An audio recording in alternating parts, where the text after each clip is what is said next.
Hello guys and welcome to my new video. Today is all about new deck ideas and new decks for the upcoming set Whispers in the Well.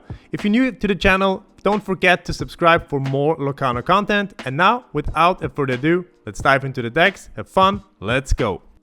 Starting off with Purple Steel is probably no surprise to you because Purple Steel is one of my favorite decks and it's still strong in set 10 because we got some new tools to play with and some really strong cards. Let's go over some card choices I made for my set 10 week 1 list for Purple Steel. 1-drops are still Captain Hook and Diablo, but I added 3 copies of the new Olaf.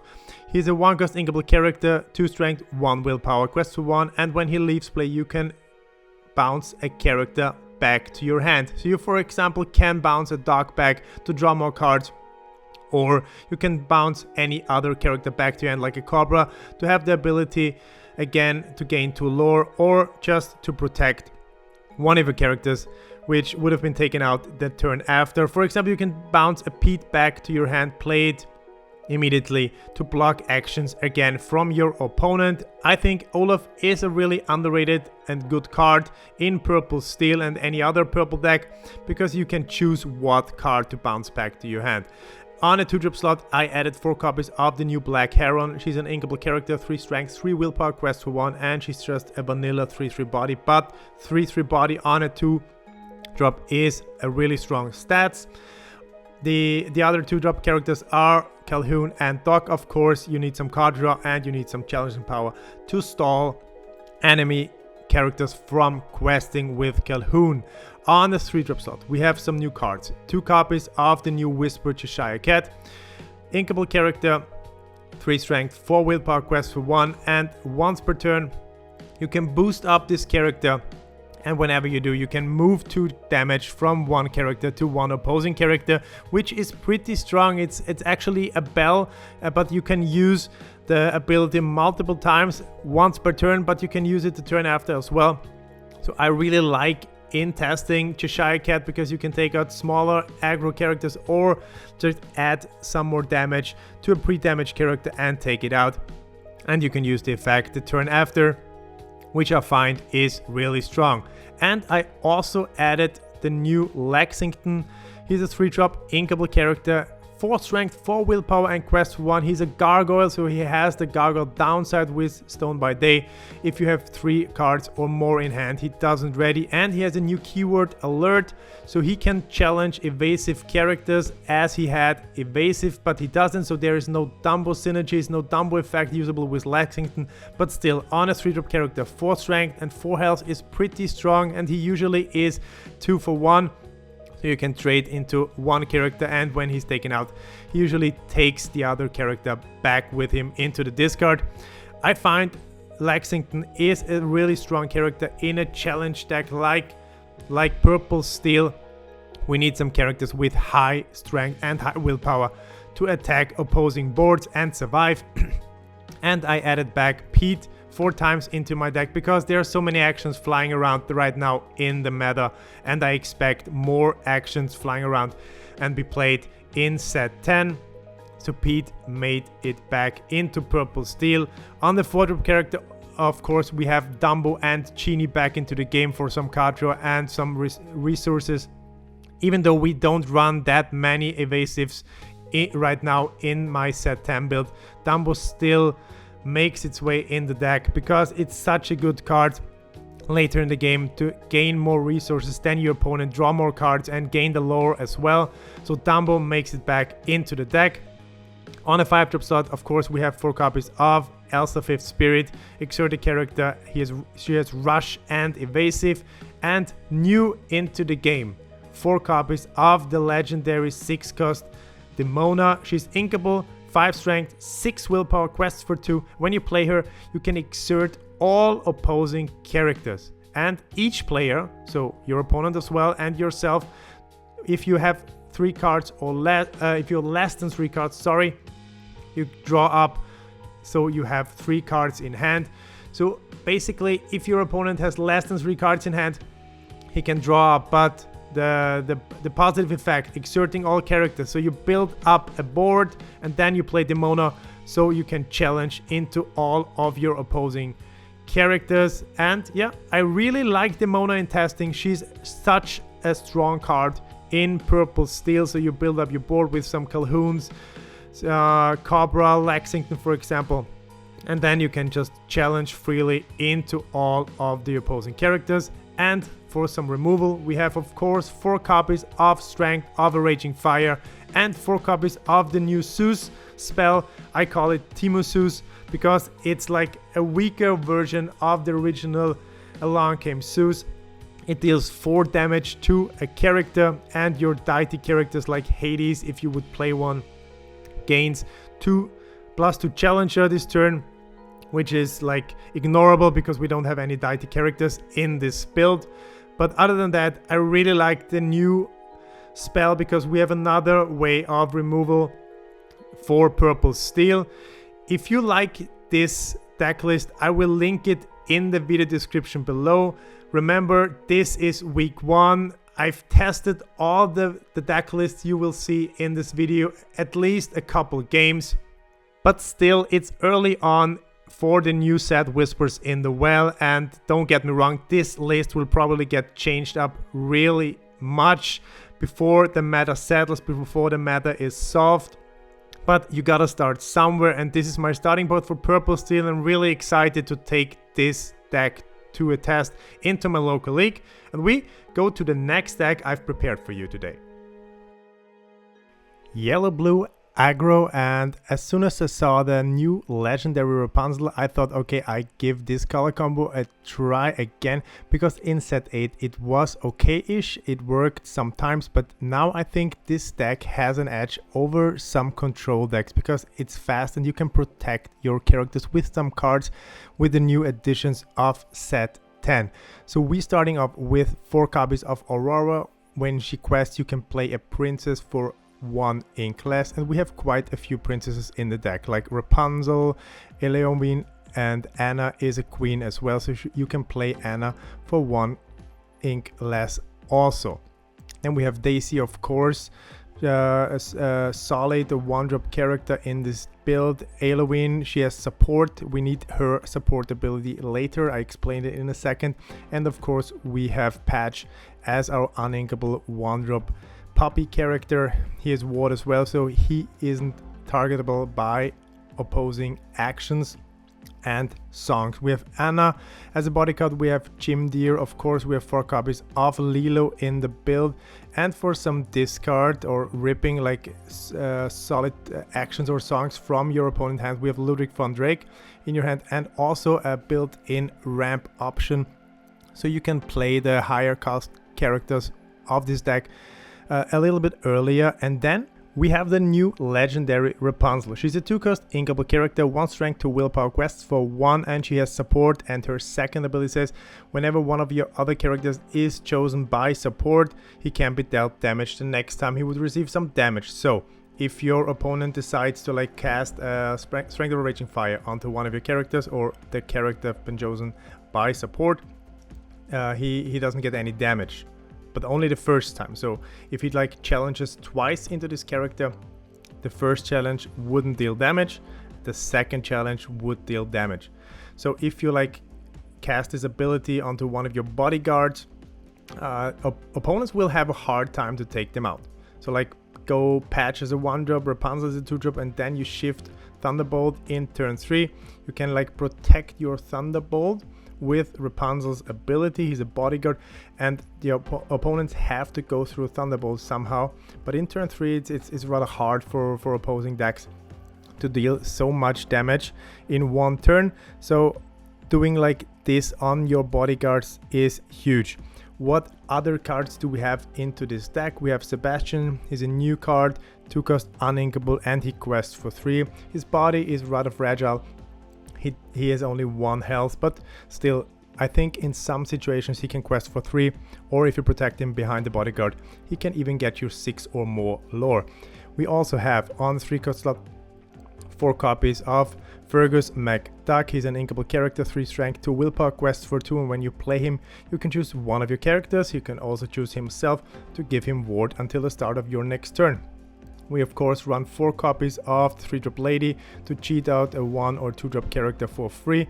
And for some card draw, since we run 60 characters, we run 4 copies of Pongo. You can, once a turn, you can pay 2 ink to look at the top card of your deck. If it's a character card, you can put it into your hand, so you can always refresh your hand cards, find new characters and drop them immediately. And since set 5, I really love this card. Sven is in the mix. 4-cost inkable character, 3 strength, 3 willpower, quests for 2, and when you play him, you can ready one of your other characters. So you can quest with one of your characters, then play Sven, ready him, and protect him from challenges. And as I mentioned before, 4 copies of Thunderbolt, the dual ink bodyguard. You can shift him onto patch, and you have a 3 strength, 7 willpower bodyguard. He also quests for 2, so he's a huge body. And if you like combine him with Rapunzel ability, your opponent, as I said, will have hard time to take him out. I don't know if yellow blue aggro will take off this set, but you should give this list definitely a try, because it's so much fun in testing. I had so cool games. It's a quick deck, it's a fast deck, and the only thing sometimes you lack card draw, of course, because you have only Pongo in the deck for card draw. But nevertheless, it's a cool deck, it's a fun deck, and you should definitely try it out. As always, you will find the link in the video description below. And we have a look at the next deck I built for you for set 10, week 1. So green blue was one of my favorite decks in set 9, and yeah, it was the first time it really worked for me, and I had so much fun testing it, playing it. And in set 10, the detective package surrounding Judy Hopps was released, or is released, and I tried to build a detective green blue deck, but shout out to Lore Fassor, one guy of the Flower Farm and 20 Lore Pro community on Discord. He built the shell for this deck, and I almost entirely copied it. I gotta be honest, credits where credits due. So this list is fire, and I really like the detective package here. We have 23 characters in this list with the detective deck, and I tell you why we need this. On the 1-drop slot, we have Basil, we have Clarabelle, of course, to get the shift done. For the matchups, we need some card draw. For ramp, we have Tipo and Sail, of course, and then we go immediately to the 4-drop characters. We have Donald for some additional card draw, and then we have the most broken card in this deck. Actually, it's the 4-drop Judy Hopps. She's inkable, and she quests for 1. And when you play her and whenever she quests, you can look at the top 3 cards of your deck and take a detective card into your hand, put the others on bottom of your deck. I have 61 cards in this list, because I couldn't decide which card to cut from this, but we have only 6 uninkable, so it's very hard to prick here, and the chances of hitting a detective card whenever she quests when you play is pretty high, because more than a third of the deck contains detectives. What else do we have? We have the Ramp Donald, he's also a detective, 4 copies. We have the Shift Basil, Floodbomb Basil. Whenever you put a card into your inkwell, you can pay 1 ink, so your opponent has to discard a card. Then we have 3 copies of the 6-cost Floodborn Judy Hopps. She's a 6 strength, 4 willpower character, quests for 2. And your other detective characters gains alert and resist +2. So your other detective characters can challenge into evasive characters, and they gain resist +2, which is huge actually, because the resist is what makes them really strong against steel matchups. They are so hard to take out when Judy is on the board. You just have to make sure to protect your Judy and not let her die. We also of course have 4 copies of the big Basil. When you play him, you can send a card back to its player's hand. We have the big Clarabelle, we have Hades, and then we have I don't know, the most talked about card from this set, or I mean, it was a reprint in set 9, but no one played him, and now with the card released, every green deck has Prince Philip in the deck. It's a 9-cost inkable character, 6 strength, 6 willpower, quests for 3. He has evasive, and when you play him, you can banish all damaged characters. Okay, sounds okay-ish with just standalone for this card, but with mean, malicious and scary a new song, 3-cost inkable.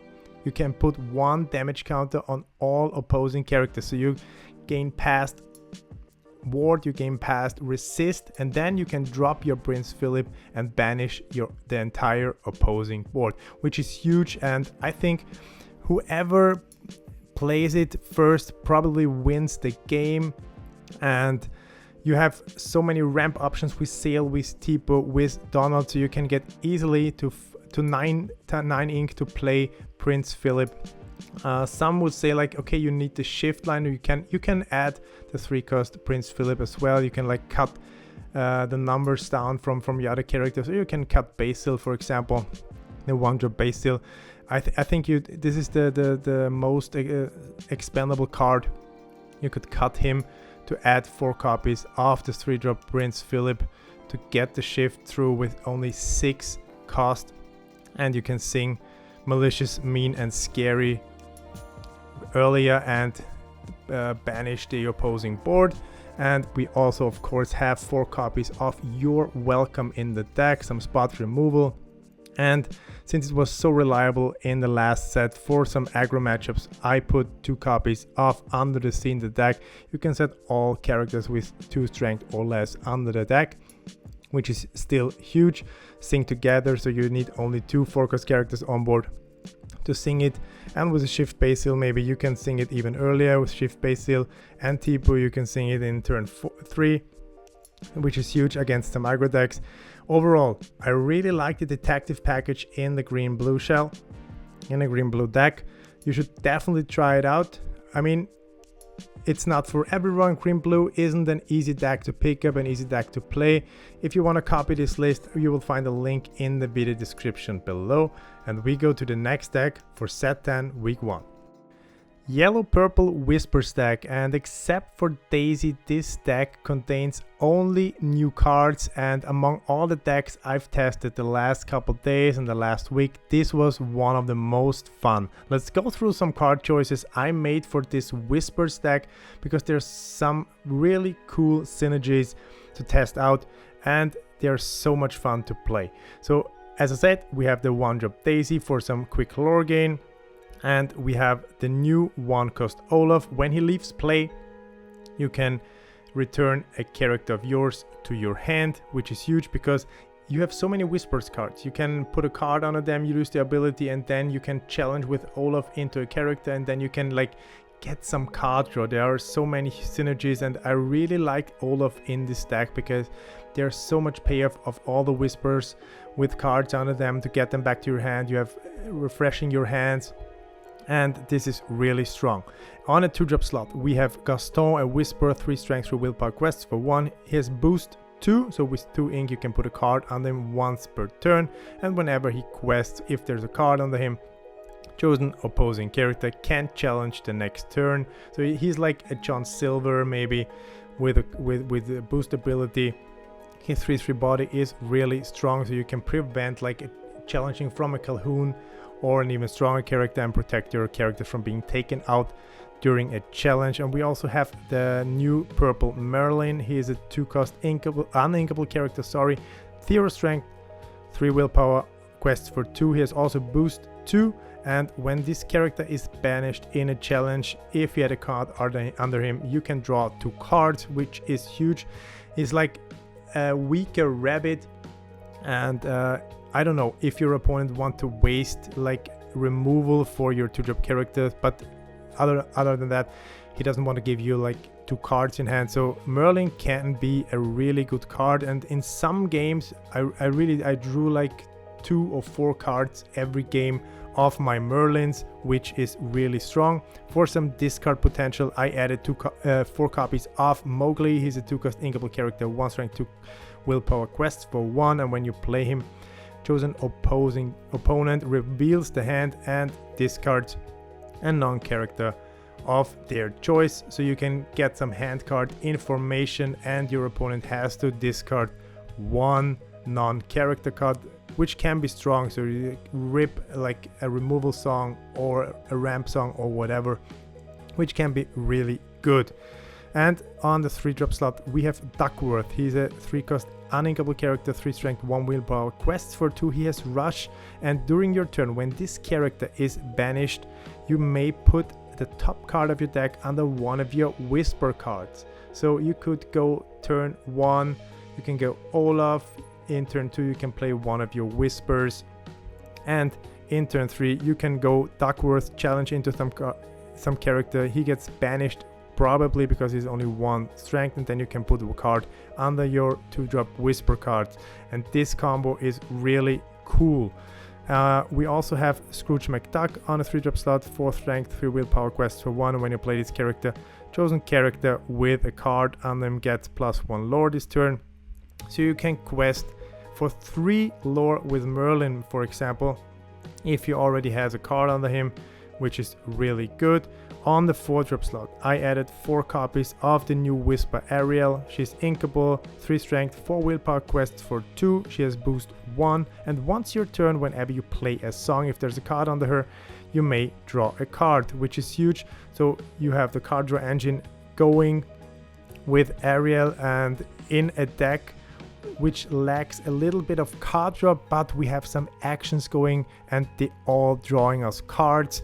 We also have on the 4-drop slot Della Duck, 2 strength, 5 willpower. She quests for 2, and when you play her, you can ready chosen character with boost. If you do, they can't quest or challenge for the rest of the turn, but you can then protect maybe your Gaston or your Ariel if she's already online, and draw a card the next turn. We go to the 5-drop slot, and this card is so strong and so huge. Ursula, 5-cost inkable character, 4 strength, 5 willpower, quests for 2, and she also has only boost 1, so her ability is really cheap to trigger. And while there's a card under her, she gets +1 lore and evasive, which is really strong. So you have the potential to challenge evasive characters with her, and quest for 3, and this is really strong as like a finisher later on in the game. You can just out of nowhere boost her, quest for 1 more, and finish the game. And to have even more whisper synergies, we have the 6-drop Scrooge McDuck, the Floodborn in the deck, 4 strength, 7 willpower, a huge body, and very hard to take out. Quest for 2, he's shiftable with only 4 ink on the smaller Scrooge McDuck, and whenever you play a character or location with boost, you may put the top card of your deck under this card immediately. So whatever whisper character you play after you have Scrooge McDuck on board immediately gets a card on them, and immediately enables the ability from those whispers. And in some games I brought Scrooge McDuck with shift on board, then dropped Ursula, the 5 drops immediately, and the next turn I just quested for endless amount of lore. And as a top end we have the 7-cost inkable Simba, also a whisper, 5/5 body, quest for 3. He has boost 3, which is really expensive, but whenever you put a card under him, you can look at the top card of your deck. If it's a character, you may play this character for free and put him into play exerted, which can be really good. We have only like I think 46 or 48 characters in this deck, so his chance to miss is rather high, but it's a gamble, and I like cards to gamble. I liked the old Mufasa, and Simba is a really cool card. 5/5 body is good, 3 lore is also good, so I really like him. I put 2 copies of it in this deck. And now let's cover some songs I have in the deck. 4 copies of Della's Moon Lullaby, 2 inkable song, and chosen opposing character gets -2 strength until the start of your next turn, and you can draw a card. So as I said, this deck lacks of card draw, but we have some songs and actions in this deck. You're drawing you some cards. We also have 4 copies of Fragile as a flower in the deck, 3-cost inkable song, draw a card, and then exert chosen character with cost 2 or less. They can't ready at the start of their next turn. So you can like choose a character ready to challenge, and he can't do nothing the next turn. And the last song I added to this deck is 4 copies of Or Rewrite History, 3-cost inkable song, return a character from your discard to your hand, which is pretty huge. So with the boost ability, you sometimes lose cards you really need. If this Whisper characters gets banished, all those boost cards go to the discard also, and then you can return them with this song from your discard to your hand and play them. And the last card in this deck is 2 copies of Recovered Page, a 2-cost inkable item with 2 abilities. When you play this item, look at the top 4 cards of your deck. You may reveal a character and put it into your hand. Since we have a lot of characters in this deck, I mean, we have some songs as well, the chance of the item hitting a character or you finding a character is pretty high actually. But the second ability is what we were looking for. You pay 1 ink, banish this item, and then you put the top card of your deck under one of your Whisper characters. So you can boost your characters with basically for free. So like Simba boosting for 3 on his own. You can use Recovered Page for only 1 ink to boost Simba and use his ability. And you could use actually Simba's ability with Recovered Page twice in a turn, because you can use Recovered Page and then you can use Simba's ability on his own and pay 3 ink again. So you could potentially play 2 characters for free in a turn. Overall, I really like this list. I don't know if yellow purple Whispers is a thing, but it's a fun deck, and I really love to try new cards every set, and this deck is full of new cards. You should really give it a try. I will link it in the video description below. I have 2 more decks for you, and we move on to the next one. Lemon Lime, but no dogs this time. Circle of Lemon Lime, I call it this way because I really love the name, because we have Circle of Life in this deck, but we get to this card in a second. In this deck, I think I have the best card from set 10 in this list, but I'm gonna show you in a second. Let's go through all my card choices real quick and just cover the newer cards more detail. We have Bobby as a 1-drop, and we have the new Webby Fandaquack. She's a 1-drop inkable character, 1 strength, 2 willpower, quests for 1, and when you play this character, chosen character of yours gets +1 strength, which is really good. For some ramp, we have Hugh in the deck, 2-cost uninkable character, and when he quests, you can pay 1 ink less for the next character you play this turn. For some discard, we have Mowgli 2 times in the deck. You can also decide if songs get more played in the meta. I think Ursula, 2-cost Ursula, the green one, is a better call here, but overall I like Mowgli, and I wanted to test new cards as always in the beginning of new sets. So Mowgli is in the mix. For some singer power, we have Ursula Vanessa here in the 2-drop slot as well, singer 4, which is really important to get an early Circle of Life through. On a 3-drop slot, I run 3 copies of the Small Prince Philip. He has Ward, 3 strength, 2 willpower, quest for 2. And I also run 3 copies of the new Shanti. She's a 0 strength, 5 willpower character, quest for 2, and she has singer 5. So in combination with Ursula in turn 2, Shanti in turn 3, you can sing Circle of Life in turn 4. And if you have played Bobby in turn 1, discard 1 of your strong characters, you can cheat out a huge character in turn 4 already, which is pretty awesome. And I also added 4 copies of the new Mickey Mouse Amber Champion. He's a 2 strength, 5 willpower character, 1 lore, and your other Amber characters gain 2 willpower. So it counts also for dual ink cards like Lady, Tramp, or whatever, but all your other Amber characters gets +2 willpower, which is huge.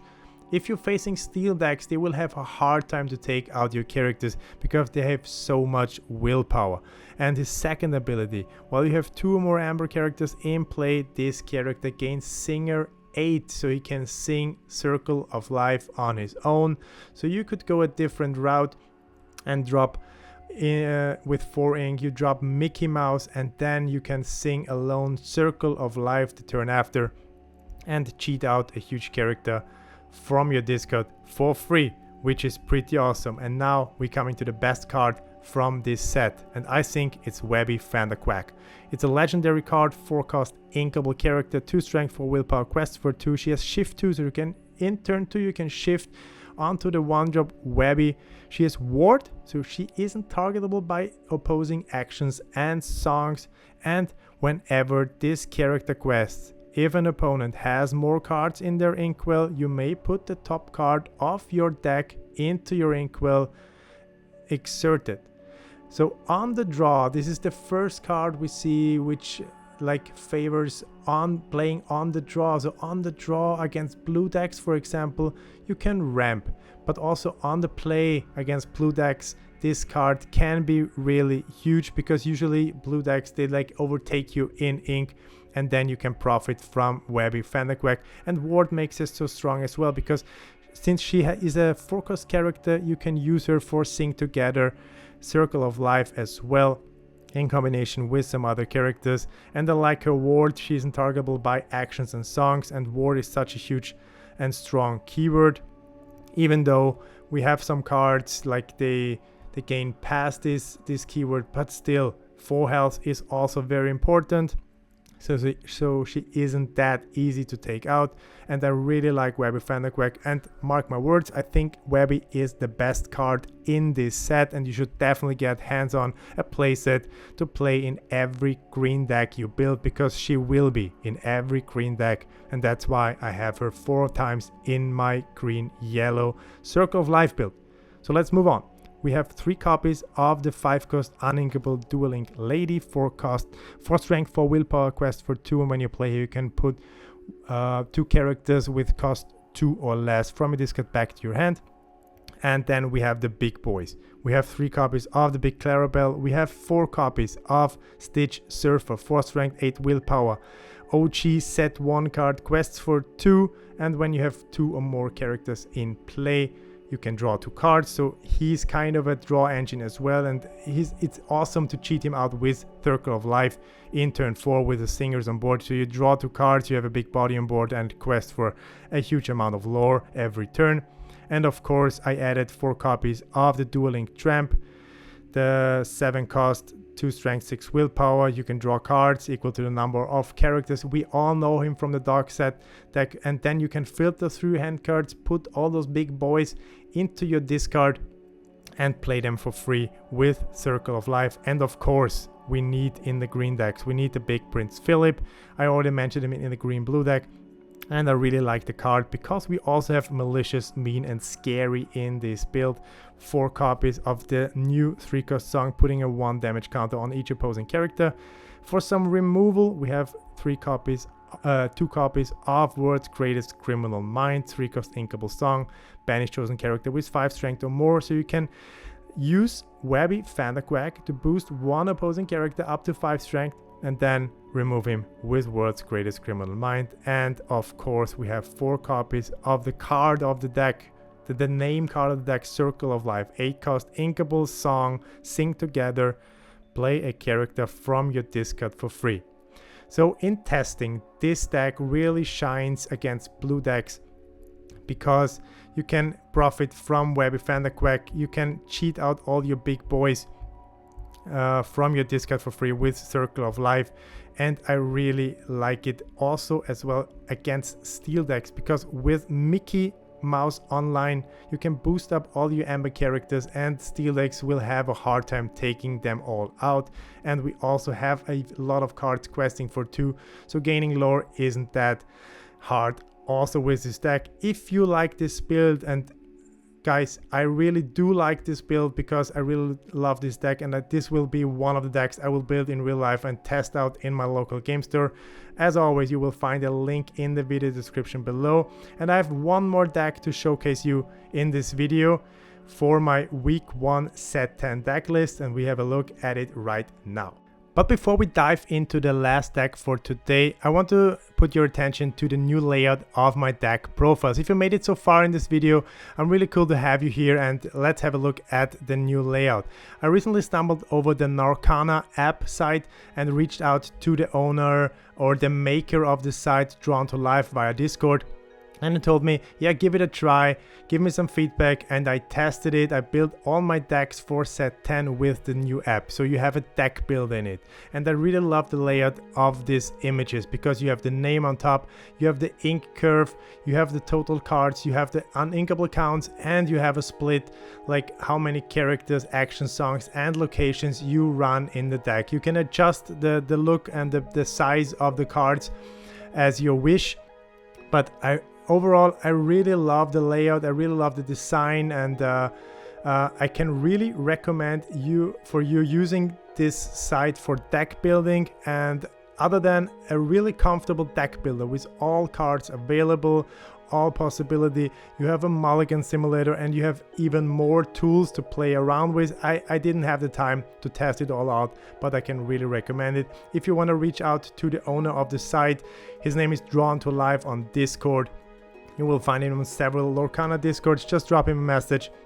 I will put the link to the site and the access password in the video description below. If you like this app, give this video a thumbs up, and make sure you watch or you visit the Lorcana app site and try it for yourself. And now we dive into the last deck for today, Red Blue Detective Maui, because we have also the Blue Detective package in this deck. 20 detective characters in this list with Basil, Mickey Detective, the new reprint from set 10. We have both Judy Hopps and of course the 5-cost Ramp Donald. What else do we have in this deck? We have the new 4-cost uninkable Cinderella. She's the legendary card, and maybe she is the chase legendary card of this set, because at the end of your turn, if you play the princess character, you can put a card from your hand into your discard, into your inkwell, so you can ramp again and then draw a card. So what makes Cinderella so strong is she's herself a princess, and at the end of your turn, when you played her in the turn you played her, you can ink another time, draw a card. So it's basically how far I'll go at the end of your turn. And if you play her like back to back, you go up to 7 or 8 ink in 2 turns, which is pretty huge. Of course, we have Judy Hopps for looking at the top 3 cards of the deck to find some detectives, and of course I put in Maui Shark back into the red-blue mix. Ruby Sapphire was one of my favorite decks for a long time. I think I played it from set 3 beginning until set 5, early set 6, but then it kind of fell off and I didn't enjoy it much to play it. But now I really enjoy playing Ruby Sapphire again with Maui Shark back in the mix. We have Hades for some spot removal, and also the 9-cost Maleficent Dragon is back in Ruby Sapphire for some spot removal, and it's a huge body, 7 strength, 5 willpower, and so hard to take out. And now let's talk about some actions to have those Maui Shark synergies. I added 4 copies of Next Stop Olympus. Usually it's a 2-cost inkable action, but if you have a 5 strength character in play, you pay 2 ink less for this action, so you play it for free basically. And then you can gain 1 lore from Maui Shark, and if you challenge into a character with Maui, you can get Next Stop Olympus back from your discard, play it for free again, which is huge. And then you could make an infinite loop with Next Stop Olympus and Maui Shark, which can be really strong if your opponent decides to exert your entire board into Maui Shark. But what does Next Stop Olympus do? Ready chosen character, they can't quest for the rest of the turn, and the next time they challenge another character this turn, you gain 1 lore, so you gain a lore by playing this action and by challenging with the Reddit character, which is strong if you play it on Maui Shark. Let's move on to Sail the Azure Sea, Visions of the Future, and new in the mix, 2 copies of the 4-cost inkable action, Ghostly Tale. Exert all opposing characters with 2 strength or less, and there are quite a few out there. Like aggro decks, they usually don't have big boys. Also purple decks, they usually run like low strength decks, so you can really profit from this action. If you have Maui Shark on board, you can exert all opposing characters, and then you start tearing apart the opposing board with Maui Shark. And if you have Next Up Olympus in hand as well, yeah, it's probably GG. And the new card, Spooky Sight, 2 copies, 6 cost, uninkable action, put all characters which cost 3 or less into their player's ink while face down and exerted. It's, yeah, I have mixed feelings about this card. Everyone is talking about this card. It's good against aggro decks, but not even, you can't even stop all aggro decks because, yeah, I don't know. They usually then dump all those characters with the ink available, and it might be too slow with 6 ink, but I don't know. I put 2 copies in it. I pulled it off once or twice while testing Ruby Sapphire, and I have mixed feelings. You should definitely try it out yourself. Tell me in the comments what you think about this card. Everyone is talking about it. Is it good? Is it bad? Is it, I don't know. Is it a broken card? I have 2 copies in my list, and I think 2 copies is like the sweet spot. Maybe 3, it's okay, but you should definitely not go to 4 copies with Spooky Sight, because then you have the chance to brick and can't use it against all matchups. And last but not least, 4 copies of a Pirate's Life. Of course, we have a Pirate's Life in the deck. You gain 2 lore, your opponent loses 2 lore, and with Maui Shark on board, you gain even 3 lore because you played an action. Overall, I like the look of Ruby Sapphire in this deck. I don't know if it makes its way back to a tier 1 or tier 1.5 deck, but still, it's a cool option to test in week 1. If you want to copy it, you will find a link in the video description below.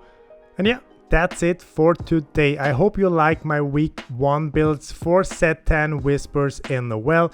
At the end of the week, there is another video coming out with more deck ideas for your start into the new set. If you make it so far in this video, I really appreciate if you subscribe to my channel. I'm always happy about new people joining my channel, and I recently enabled the ability of joining with a membership. It's a small amount, it's less than €1, but it will help me to make better content, to get hands on the cards for my live deck profiles. So I really appreciate and would be really happy and glad if you support this channel even more. If you like my content, if you like my videos, just click on the membership joining, and I'm really happy.